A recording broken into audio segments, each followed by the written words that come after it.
When you engage people who think the fetus is human but not a person, it's helpful to distinguish two types of people who make that argument.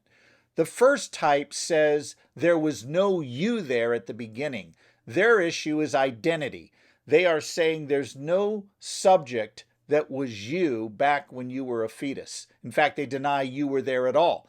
The second group says you were there, but you don't have equal rights back then like you do now. So one is making an identity argument, the other is making an equal rights argument, and it's helpful to know which you're dealing with before you start formulating your responses. You are identical to yourself through all stages of development. Living things, in other words, are substances that maintain identity through time and change.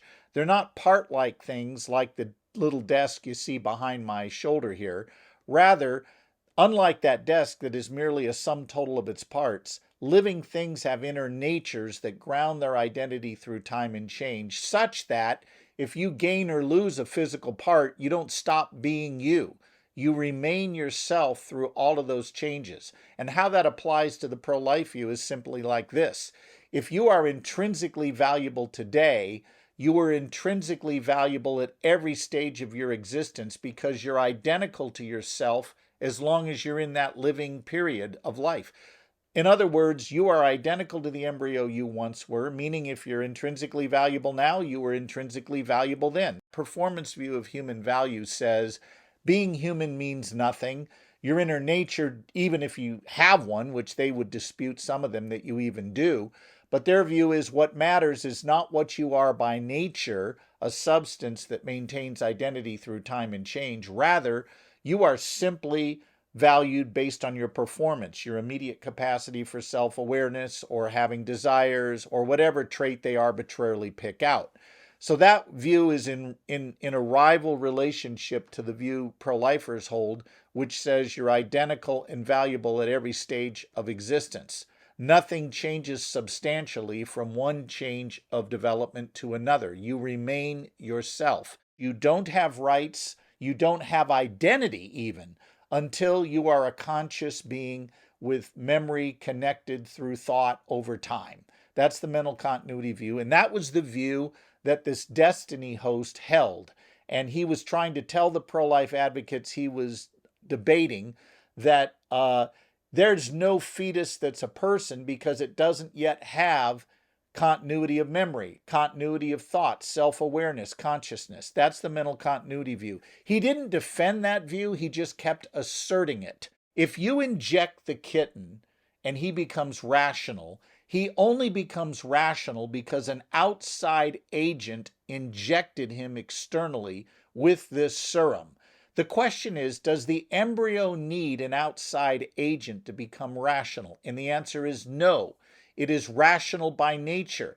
The embryo is simply not rational because of its age, not because it's not the kind of thing that has rationality if allowed to grow and mature.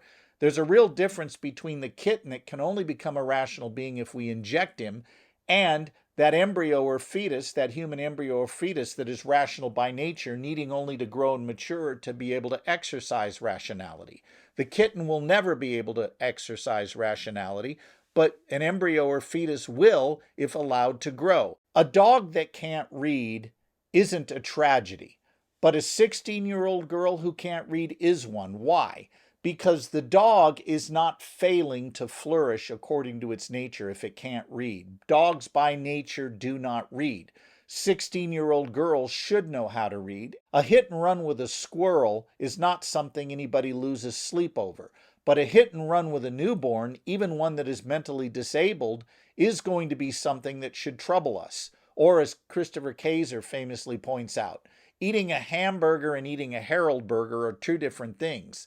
Eating a hamburger is morally permissible, but eating a Harold burger, even if Harold only has the mental ability of a cow, we still think that is a horrific injustice, and our intuitions scream that's wrong. We should not be eating Harold. So I think we do understand that species membership does matter. The slave that doesn't desire his freedom is somehow being thwarted from having that which is good for him, and therefore we ought to oppose slavery, even if the slave desires to be one. We would say that's a disordered desire. And this gets to another point. What really matters is not what we desire, but what is ultimately and objectively good for us. The problem with abortion is not that it deprives someone of desires, it's that it deprives someone of an objective good, life itself. If I have a desire to drive a car off a cliff, it's right for you to thwart that desire and stop me from doing it because it's depriving me. If I fulfill that desire, it deprives me of something that is objectively good.